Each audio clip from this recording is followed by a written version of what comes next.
kasus Palestina, ya, yang terjadi di Gaza, ada 3 tempat ya, Gaza, West Bank, tepi barat sama East Yerusalem ya, Yerusalem Timur itu sudah masuk ternyata dalam data perkara gitu ya di Mahkamah Pidana Internasional gitu ya.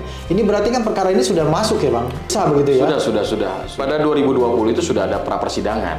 Nah, pada 2021 itu sudah ada keputusan pre-trial. Nah, keputusannya apa Bang?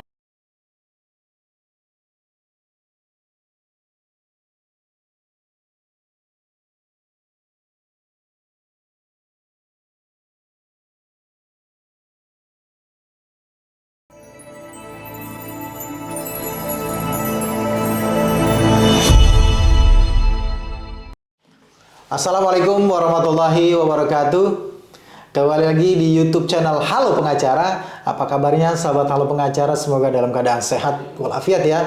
Dan pada kesempatan kali ini kembali Halo Pengacara akan memberikan informasi terkait dengan isu-isu yang sedang viral di masyarakat baik di tingkat nasional maupun di internasional. Dan pada kesempatan kali ini spesial kita akan mengulas tentang Palestina ya, tentang situasi yang terjadi di Palestina tapi dari aspek hukum. Apakah kasus atau peristiwa yang terjadi di Palestina ini sudah diperiksa di Mahkamah Pidana Internasional, begitu ya Bang ya? Nah, kan pada tingkat global, ini kan case seperti Spanyol itu sudah mendorong supaya Israel diadili di Mahkamah Pidana Internasional. Kemudian juga ada aktivis HAM internasional juga baik nasional maupun internasional sudah mengatakan bahwa ini adalah yang terjadi di Palestina beberapa hari ini adalah sudah masuk dalam kategori genosida, Bang. Nah, yang jadi pertanyaan Bang, apa sih sebenarnya Mahkamah Pidana Internasional itu dan apa kewenangannya? Ya, terima kasih Bang Heri ya. Ya, lagi-lagi kita dikagetkan dan dipertunjukkan bagaimana kekejaman daripada Israel terhadap saudara-saudara kita di Palestina ya. Pada hari yang lalu kita lihat dengan beberapa video-video yang muncul di media sosial ketika mereka menghantam rumah sakit gitu ya. Terus kemarin kalau tidak salah dari pagi kita dapat juga informasi bagaimana mereka juga mengirimkan bom-bomnya ke sekolah ya. Pada sekolah itu sekolah UN ya, tapi menjadi sasaran. Nah, kalau kita bicara tentang Palestina dan Israel dalam hal ini, tentunya kita tidak lepas daripada Statuta Roma Bang ya. Dari Statuta Roma itu secara regulasi setelah 1998 akhirnya dunia internasional punya lembaga yang sifatnya permanen, ICC tadi yang Abang bilang. Sebelumnya masih sifatnya ad hoc. Ad hoc itu artinya apa? Kejadian bikin pengadilan, bikin pengadilan. Artinya sifatnya ad hoc. Seperti yang terjadi di Rwanda dan Yugoslavia gitu ya. Terus akhirnya karena dirasa kemajuan zaman dan juga mungkin ada perselisihan bahkan terjadinya berbagai macam hal yang sangat dikhawatirkan oleh dunia internasional, maka dibuatlah yang jadi permanen itu yang disebut dengan ICC yang bermarkas di Den Haag, Belanda. Nah, ada 3 komponen besar yang bisa mendorong agar keberlakuan ini diterapkan terhadap orang atau pihak yang diduga melakukan tindak kejahatan genocide. Yaitu yang pertama dengan cara apakah negara itu negara pihak gitu ya. Yang kedua itu melalui Dewan Keamanan PBB. Yang ketiga adalah melalui jaksa. Nah, jaksa menginisiasi gitu.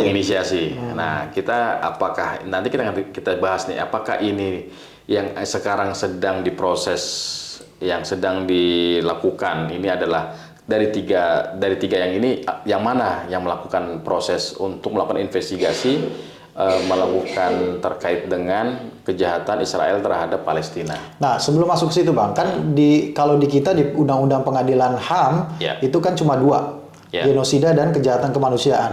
Kalau di Statuta Roma itu ada 4 ya kejahatan internasional yang mengatur lingkupnya. Itu pertama adalah genocide, kejahatan terhadap kemanusiaan, kejahatan perang dan agresi.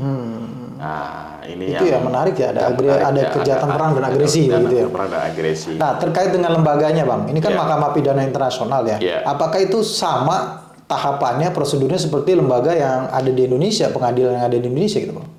Proses tahapannya memang Hampir-hampir mirip Bang ya. Tapi memang dalam hal ini proses yang dilakukan itu jangka waktunya tidak ada batasannya. Sehingga bahkan dari 2014 atau 2015 itu sudah dibuatkan semacam apa namanya penetapan untuk dilakukan pemeriksaan sampai Saat sekarang ini kan belum ada ya? Belum ada persidangan belum ada ya? persidangannya. Jadi di ICC itu ada 3 proses tahapan Bang, ya. Untuk sampai pada tahapan itu dilakukan Eksekusi mungkin ya? eksekusi ya. Pertama itu pra persidangan, ya pra persidangan. Yang kedua itu persidangan. Yang ketiga itu banding. Nah, yang menarik itu untuk sampai pada tahapan ke persidangan atau pra persidangan lah ya. Pra persidangan itu dilakukan dulu semacam investigasi. Pemeriksaan pendahuluan atau pemeriksaan pendahuluan lah bahasa yang lebih mudah untuk dipahami gitu ya. Pemeriksaan pendahuluan apakah layak, apakah tidak, sehingga ini boleh dilanjutkan atau diproses. Iya, ini kan yang kalau kita baca dan juga kita cermati Bang, ternyata di Mahkamah Pidana Internasional itu terkait dengan kasus Palestina, ya yang terjadi di Gaza, ada 3 tempat ya, Gaza, West Bank, tepi barat sama East Yerusalem ya, Yerusalem Timur itu sudah masuk ternyata dalam namanya kalau di sini itu namanya data perkara gitu ya di Mahkamah Pidana Internasional gitu ya. Ini berarti kan perkara ini sudah masuk ya Bang? Sudah diperiksa begitu ya? Sudah. Tahapannya sudah sampai mana Bang? Tahapannya kalau kita dapatkan informasi itu sudah masuk keputusan pra trial. Jadi sudah masuk pada tahapan ini, sudah masukin tahapan yang pertama, yaitu persiapan untuk persidangan. Persiapan untuk persidangan. Berarti sedang ada proses penyelidikan ya? Sudah ada proses penyelidikan. Ya kalau kita baca kan di sini di situsnya Mahkamah Pidana Internasional itu kan Palestina, dia memang sebelumnya bukan negara pihak ya, karena tahun 98 itu tidak termasuk yang menandatangani Statuta Roma ya Bang. Betul. Ya. Tahun 2015 di bulan Januari itu mengajukan untuk menyatakan deklarasi karena kan berdasarkan pasal 12 ayat 3 dari Statuta Roma itu disebutkan bahwa bagi kalau suatu negara ya, kalau penerima suatu negara yang bukan negara pihak, yang bukan pihak dari statuta ini disyaratkan berdasarkan ayat 2, negara tersebut dapat dengan deklarasi yang disampaikan gitu. Artinya kalau mau memberlakukan Statuta Roma boleh, tapi dengan membuat pernyataan deklarasi. Nah, pada tanggal 1 Januari 2015 mengajukan itu kan Bang ya, ke Mahkamah Pidana Internasional ya. Kemudian pada tanggal 2 baru dianeksasi kalau tidak salah deklarasi. Nah, itu kan 2015 gitu ya. Itu sudah ada tahapan apa saja yang sudah dilakukan Bang? Setelah 2015 itu, kalau kita baca dari informasi beritanya itu pada tahun 2015 tepatnya bulan April ya. Bulan April itu sudah ada pengumuman pembukaan penyelidikan pendahuluan. Jadi pengumuman pembukaan penyelidikan pendahuluan. Pemeriksaan pendahuluan itu sudah mulai diumumkan. Sudah mulai diumumkan. Terus pada 2018 negara Palestina mengajukan kasusnya itu kepada jaksa. Ya, karena dia sudah menjadi negara pihak ya. Karena 2015 sudah menjadi negara pihak. Di sini kalau tidak salah berdasarkan pasal 13 Statuta Roma huruf A, suatu situasi kasus di mana satu atau lebih kejahatan yang tampak telah dilakukan itu diteruskan kepada penuntut umum oleh suatu negara pihak. Ya, betul. Ya, jadi sudah diajukan ke jaksa. Pada 2020 itu sudah ada pra persidangan. Nah, tepatnya itu tanggal 28 bulan Januari 2020 sudah ada pra persidangan. Pre-trial pertama gitu ya? Pre-trial pertama. Kemudian? Nah, pada 2021 itu sudah ada keputusan pre-trial. Nah, keputusannya apa Bang? Putusannya itu pengumuman jaksa dimulainya pemeriksaan. Artinya dikabulkan dong. Artinya jaksa mempunyai atau Mahkamah Pidana Internasional itu menyatakan bahwa kejadian atau situasi yang terjadi di Gaza, West Bank dan juga East Jerusalem itu menjadi kewenangan dari Mahkamah Pidana Internasional. Betul. Dan memberikan kewenangan kepada jaksa untuk melakukan penyelidikan. Penyelidikan. Setelah itu apa Pak? Setelah itu ya semestinya itu sudah bisa lagi untuk diajukan persidangan.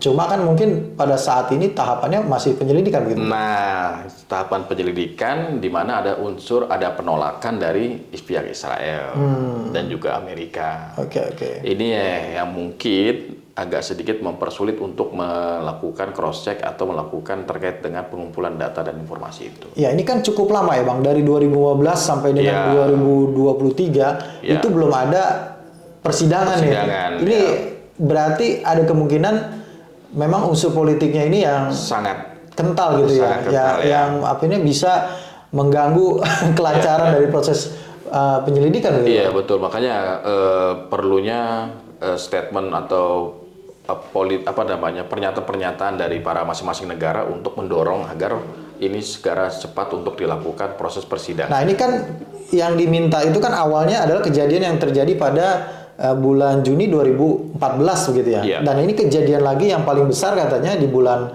September ini kan, September Oktober ini gitu. Apakah ini kejadian ini juga masuk dalam rangka penyelidikan itu? Masuk ya berarti ya. Masuk. Jadi rentang waktu itu menjadi catatan dan masuk dalam pemeriksaan. Nah, ini kan yang jadi pertanyaan masyarakat umum juga, Bang. Ini kan kalau dalam perkara yang diadili di Mahkamah Pidana Internasional itu apakah orangnya, apakah yang melakukan langsung dalam hal ini prajuritnya ataukah pimpinannya ataukah negaranya, Bang? Orangnya. Berarti yang mana nih, orang-orang yang seperti apa yang diadili dalam itu? Orang-orang itu pasti yang dia memimpin sebuah negara atau dia memiliki pengaruh terhadap negara, kewenangan lah. Kewenangan terhadap melakukan perintah, yang memerintah penyerangan. Berarti termasuk presiden dong? Termasuk presiden. Kalau di sana kan Perdana Menteri ya. Perdana Menteri Benjamin Netanyahu dong? Iya, pastinya ya. Kalau komandan-komandan militer? Itu juga termasuk yang akan dilakukan pemeriksaan dan juga bisa jadi mereka adalah pihak juga yang akan ditersangkakan. Ini kan yang sebelumnya itu kan kita jaksanya itu Fatou Bensouda ya. Iya, udah diganti kalau nggak salah. Pengacaranya Gambia lah, dia backgroundnya pengacara Gambia. Sekarang itu adalah Karim, ya bukan Karim Benzema tapi Karim Khan ya. Karim Khan. Itu orang itu bukan Sarul Khan. Bukan. Karim Khan itu British lawyer juga nih ternyata backgroundnya. Tapi orang Inggris yang berprofesi sebagai lawyer dan dia punya pengalaman loh ternyata. Punya pengalaman sebagai legal officer pada saat kasus yang di Rwanda. Dan juga legal advisor pada saat kasus yang di Yugoslavia. Ini bukan orang baru, orang lama dan sepertinya kalau dari namanya dia Islam ya harusnya ya. Iya, harusnya. Ya.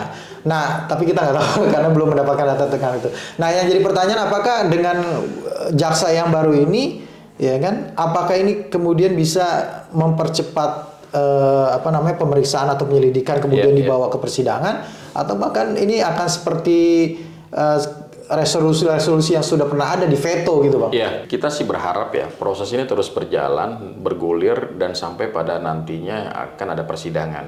Karena bagaimanapun juga di depan mata kita telah terjadi pembantaian, di depan mata kita telah terjadi genocide, di depan mata kita telah banyak anak, bahkan orang-orang yang tidak tahu apa-apa misalkan gitu ya, itu telah dibunuh oleh Israel dalam hal ini ya. Tentunya hal ini harus dipertanggungjawabkan. Satu nyawa saja itu kan juga harus dipertanggungjawabkan, apalagi ini ribuan gitu ya.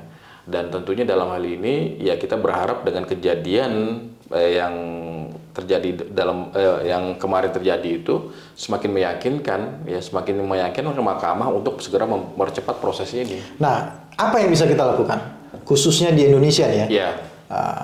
Apa yang kita bisa lakukan dengan kondisi perkara yang seperti sekarang ini, Bang? Yang sudah cukup lama sejak 2015, apa yang bisa kita lakukan? Ya, sebenarnya yang kita butuhkan selain dari tadi adalah aspek pemerintah ya, pemerintah sudah tegas menyatakan bahwasannya akan mendukung Palestina, kemerdekaan Palestina, dan itu sudah jelas lah disampaikan berulang-ulang oleh Menteri Luar Negeri kita gitu ya. Bahkan juga negara kita juga memahami itu kan dalam preamble Undang-Undang Dasar kita juga sudah disampaikan juga itu. Yang kedua, kita sebagai aktivis ya, tadi kalau bicara charity ya saya rasa juga sudah dilakukan oleh masyarakat Indonesia jauh sebelum ini. Bahkan pada saat ini pun juga sedang terjadi pengumpulan donasi dan seterusnya untuk saudara kita di Palestina. Yang ketiga, buat para praktisi hukum, orang hukum atau orang yang punya concern terhadap masalah kemanusiaan di luar tadi masalah charity, kita juga bisa mendorong untuk saudara untuk memberikan petisi, memberikan semacam dorongan, dukungan kepada ICC untuk segera memproses apa yang telah mereka lakukan di awal, segera diproses untuk sampai dirampungkan gitu ya, sampai dengan pelimpahan. Ya, sampai tadi persidangan tadi itu. Ya, mungkin juga akan tertunda sedikit mungkin waktunya, Bang, karena akan menyelidiki kejadian yang baru nih. Berarti. Wah, kejadian yang baru ini justru semakin memperkuat ya. Ya, artinya kayak memperkuat dari sisi apa yang diyakini sebelumnya, sehingga memang benar telah terjadi genocide di sana, telah terjadi kejahatan kemanusiaan di sana dan seterusnya. Iya, dan satu hal yang menarik juga, Bang, di dalam ICC itu Palestina disebut dengan State of Palestine, berarti negara Palestina gitu ya. Berarti ICC sendiri situ sudah mengakui bahwa Palestina adalah negara, gitu kan? Ya, sama-sama kayak gini podcast tentang Palestina terus diperbanyak ya. Mungkin yang nanti hadir guru besar hukum internasional atau memberi insight memberikan insight baru, terus mungkin juga ada para praktisi-praktisi HAM. Tentunya semua orang pasti sepakat lah terkait dengan ini terjadi kejahatan kemanusiaan. Ya, seperti yang seperti spanduk atau tulisan-tulisan orang-orang yang mendukung Palestina itu, orang-orang Palestina sendiri maupun di luar Palestina yang bertuliskan kalau kamu mau mendukung Palestina tidak harus menjadi Muslim, cukup menjadi manusia, karena ini adalah persoalan kemanusiaan gitu. Betul, sepakat. Ini apa yang terjadi di Palestina itu adalah persoalan kemanusiaan. Jadi semua orang baik Muslim maupun non Muslim ya kita dukung Palestina. Betul. Ya. Mungkin itu, Bang, yang bisa kita sampaikan pada kesempatan sesi yang mungkin yang pertama mungkin akan bersambung begitu ya. Kita akan bersambung untuk kita menyuarakan untuk Palestina begitu. Makasih banyak Bang Rasul atas waktunya dan ulasannya. Ya, terima kasih juga sahabat Halo Pengacara yang sudah menyaksikan video ini sampai dengan selesai. Jangan lupa dukung terus Halo Pengacara. Subscribe YouTube channel Halo Pengacara dan nyalakan loncengnya supaya tidak ketinggalan notifikasi video-video terbaru dari Halo Pengacara. Dukung Palestina, dukung Indonesia, dan dukung Halo Pengacara. Assalamualaikum warahmatullahi wabarakatuh. We will not go down in Gaza tonight.